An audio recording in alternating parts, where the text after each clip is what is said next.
नावा नावा दिखे मड़वा मिक्स बाय डीजे परसादी धुर्वे गांव जगला। नावा नावा सगा नावा नावा दिखे मड़वा तरी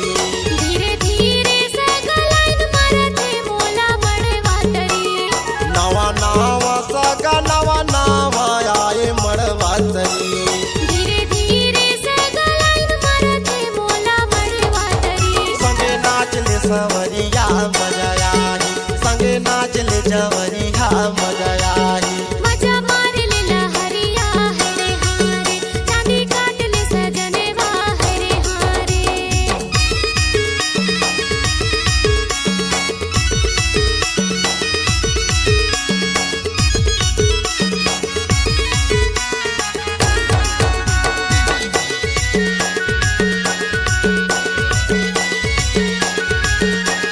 नाचने वाला कदम नहीं तो डीजे वाले क्या करेगा।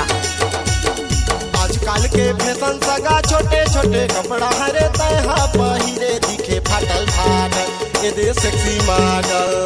आजकल के फैशन सगा छोटे छोटे कपड़ा हरे मॉडल विदेशी दिखे डिस्को मॉडल ये दे फाटल फाटल आजकल के फैशन सगा छोटे छोटे कपड़ा हरे तहा पहिरे दिखे फाटल फाटल ये दे सेक्सी मॉडल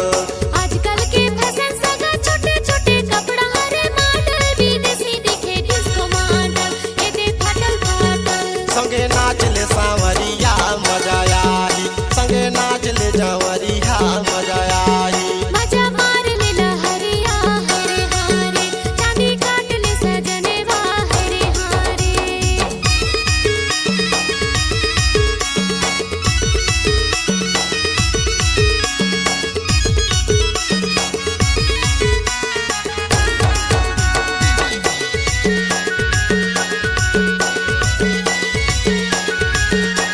इलाका किसी का भी हो धमाका सिर्फ परसादी धुर्वे का होगा।